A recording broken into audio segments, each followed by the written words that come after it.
Hey guys, Sean and I had a great time creating the virus review, and we really wanted to do something different for this one, and we're doing a film that's actually been quite precious for Sean.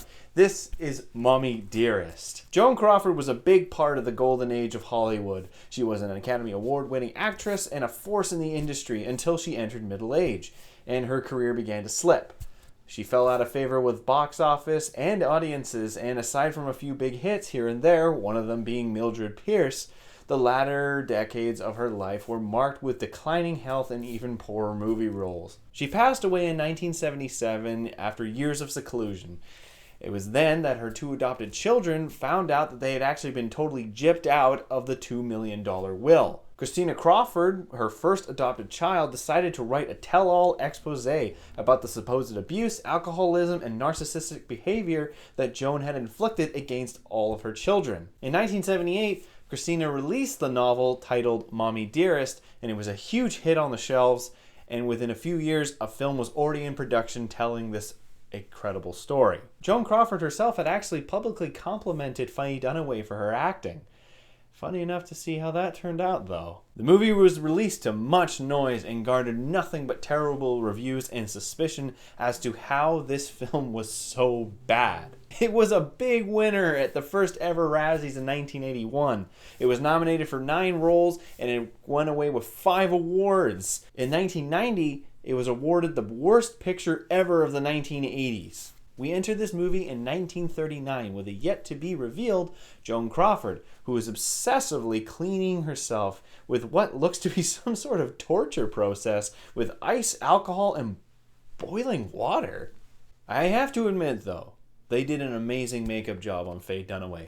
It reminds me a lot, oddly enough, of Joseph Gordon-Levitt's role in Looper. The makeup is subtle enough to make the person look like another, but still have you look at the pictures to see exactly what has actually changed. Not too over the top, but not too little. Just right. However, everything else is totally wrong. As she's cleaning the house with the maids, the insanity begins to show right off the bat. Helga, I'm not mad at you. I'm mad at the dirt. Ah yes, the dirt. I forgot about the prequel to this movie. The dirt that killed Joan Crawford's family. Anyways, her fuck buddy comes over, and they have some awkward, middle-aged, 3-nozzle shower sex. The movie then continues on with Crawford going to public events, charities, giving presents to children. Then one child smiles at her, and then she decides, I want a baby! She takes her fuck buddy to the beach, and they have it over the fact that her uterus is allergic to pregnancy, and that adoption agencies wouldn't let her adopt because of her career lifestyle. But somehow she's still able to adopt a child. That's not explained. This girl she then calls Christina. The film jumps awkwardly ahead by a few years, and we see a lavish birthday carnival, and are suddenly introduced to adopted child number 2 who came out of nowhere, whose name is Christopher. Time marches on, and we see the quote-unquote family having a nice day at the pool. Oh, scratch that. Joan is actually ruthlessly riding her daughter into swimming better to the point of exhaustion, and then this happens.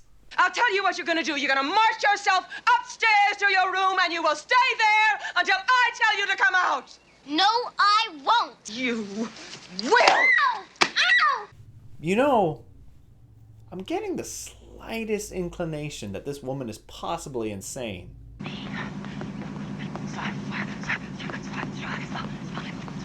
Quite possibly insane? You're vain. Mommy, I can't go to school like this. I'd rather you go bald to school than looking like a tramp. Okay, no, she's a bit off her rocker.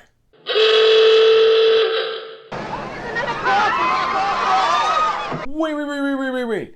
Okay, you may have had a few issues with the editing, but you don't just jump from child abuse to a Hollywood dinner gala at breakneck speeds. Joan and her fuck buddy go to this gala, and she ends up being forced into joining her boss for dinner, which is apparently a big faux pas.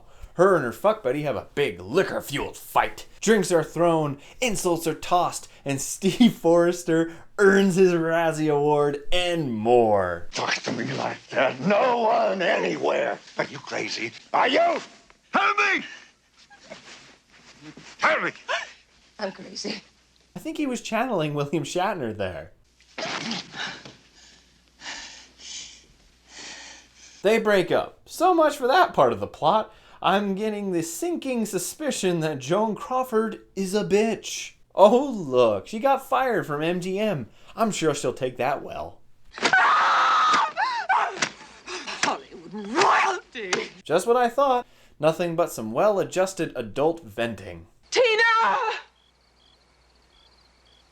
Bring me the axe! As long as you don't lop my head off, woman. We see Joan destroying her garden for reasons. She eventually gets an Academy Award-winning role, and then we get to witness her degrading mentality. And here is the moment in which I truly believe that Faye Dunaway cracks. This impending scene is key. This is a wire hanger.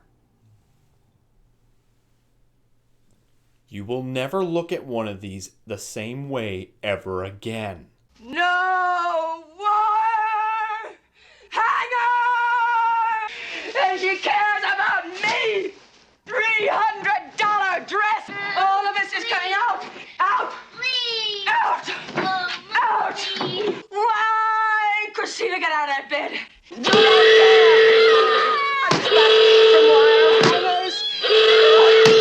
Is this child abuse or audience abuse? Either way, I'm still horrified. Look at that face. Just look at it. She looks like she's trying to do a Jack Nicholson Joker impression. And they're way creepier. I just Oh, it's not clean! Look at it! This whole place is a mess! Just like this scene. Oh, wait, no, the whole movie is a mess. Ah! Yeah, this is all going great. Christina is eventually shipped off to some boarding school, gets caught by some jealous bitch necking on a guy in a barn a few years later, and Joan gets into another tantrum, this time at the school's administrator. I think you're overreacting, Miss Crawford. And I think you're underreacting, Mrs. Chadwick. No, I actually think you're overreacting and overacting. Joan forces Christina home, lies in front of some woman writing a puff piece about Joan's dismal life, and then gets called out by Christina. She got expelled. That's a lie. Whoa, jeez! They both go into another room to talk about it. Oh wait, I'm sorry, did I say talk? I meant some well-adjusted adult venting. Is a lie.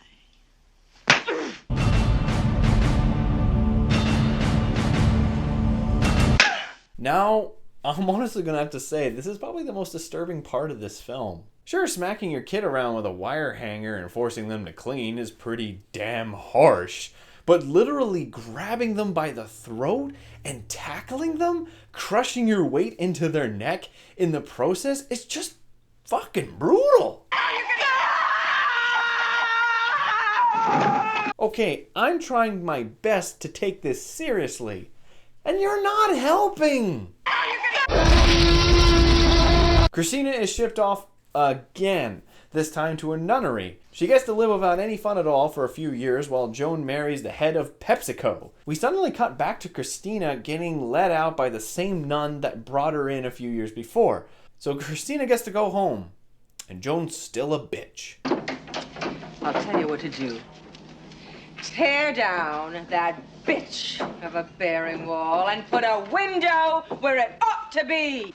Her husband dies and she vents towards the board of directors. Don't fuck with me, fellas!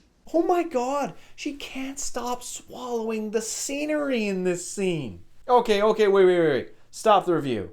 I just gotta stop and talk about this. Faye Dunaway is a credible actor, and for the most part, she's done this role decently. I've seen her in many other films, including Network, and she's a phenomenal actress. And I feel that she was not given enough direction in this film. Really, I think the director just didn't really understand how crazy she was acting. And he was probably going, you know what? Up it up. And Faye's like, are you sure? I'm kind of going obsessively crazy with this coat hanger. No, you hate the coat hanger. You hate it. Kill the coat hanger. At least that's my opinion. The movie starts to wind into its conclusion. Christina gets into and out of acting in a low-grade soap opera, and Joan's health deteriorates to the point where she asks Christine to sit in for a Career Achievement Award. Here we see some emotions from the both of them. And this is the one thing I'd like to tip off to the movie. I feel they did a good job showing the turmoil of this relationship between mother and daughter. Sure, there was always the abuse that we've seen in this film, but there was this kind of behind the curtains love for each other that shines through from time to time. It seems like the relationship genuinely began to heal once Christina got on her own 2 feet. And I appreciate the movie showing a conflicting side to the relationship instead of keeping it just crazy old Biddy being crazy the whole time. Eventually, the film ends with Joan dying in 1977. We see Christina and her soon-to-be husband with her brother. Yeah, you remember him? He was at the beginning of the film and then they totally forgot about him up until the end. Speaking of adopted children, he plays the adoptive father from Terminator 2. Remember how that role ended out for him?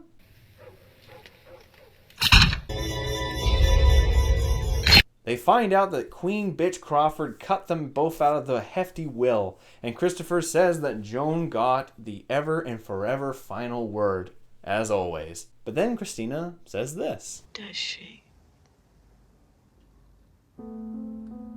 And here we have the most awkward, long take and fade out I've ever seen in a movie.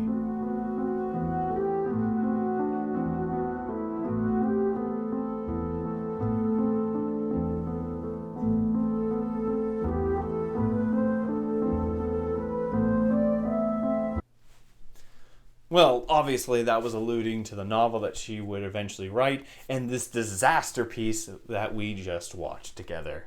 So that's Mommie Dearest, and holy hell, this movie's bad. I can't get beyond the jumps of time in between scenes. The film starts in 1939 and ends with Joan's death in 1977. However, there are such blaring gaps of time. But the thing is, the film doesn't even bother to tell you what time it is. We're just almost supposed to assume what's going on. The movie takes sudden and massive leaps through time to the next part of the story at such breakneck speeds, it leaves you having almost no time to adjust. Hell, there are parts of the movie where they just gloss over whole years of the characters' lives in a couple of minutes. Each cut could very well be a leap of time if you aren't paying attention, and you actually have no choice but to guess how much time is passing. Without actually doing any research on the internet, you have absolutely no idea when any of the events in this film are taking place. A good example of this, actually, is when Joan Crawford and her fuck buddy, the Razzie Award-winning Steve Forrester, are walking on the beach talking about having an adopted child. While that's all and good, Steve does make a good point about the fact that since she is a single woman, an adoption agency is far less inclined to give her a child. We cut to an adoption agency denying her a baby just as Steve's character predicted. Then, after some mugging from Faye Dunaway, we suddenly cut to Joan's place and they're waiting for an adoption agency to drop a baby off for her. What the hell just happened? Yeah, sure, Steve said he was going to pull some favors that might help, but we just went from 2 very affirming scenes saying that she would probably not get to a child to the very next scene, which is her receiving a child. You could easily get whiplash from this damn movie. Christina is dumped at the nunnery. We suddenly cut to Joan's wedding to Al Steele and then cut to Christina leaving the nunnery. Within a couple of minutes, Al Steele is dead and life goes on. They were married for 4 years! And that was all done in a couple of minutes. I could tell there was something that were trying to be said by the narrative of the movie, but the convoluted way in which the movie tries to tell the story, with the jumpy nature of the timeline and the absolutely comedic overacting all around, made it nothing but a disaster through and through. I can see why people see it as a comedy, even though with the supposed seriousness of the nature, it's just, you can't stop but laugh at this ham. This absolute massive pile of ham. Probably the most appalling part of this whole movie is to see Faye Dunaway in such a role, considering the previous works on her resume were so good, and then to fall this hard. In a way, the effect of this movie on her career is regrettable. It takes a real piece of work to take an Academy Award winner out of the mainstream viable actors list. And that was Mommie Dearest. Thank you guys for watching this movie. This was more of a study about this film rather than a walkthrough review like Virus was. But really, this film is an amazing piece of cinema. It's an amazing to watch an amazing actress completely immerse herself in the role of her character and then go off the deep end, jump off a cliff, fight a shark, and then jump back up on the cliff again only to jump off it again. The movie is pretty ridiculous to watch. If anything, I would say it's the 80s version of The Room, except it's a little bit more comprehensible because at least there's something going on. Anyway, guys, you were watching Masters of Disaster. I hope you guys enjoyed this video. Please give us comments on what you think we could do to improve, and I hope to see you guys next time.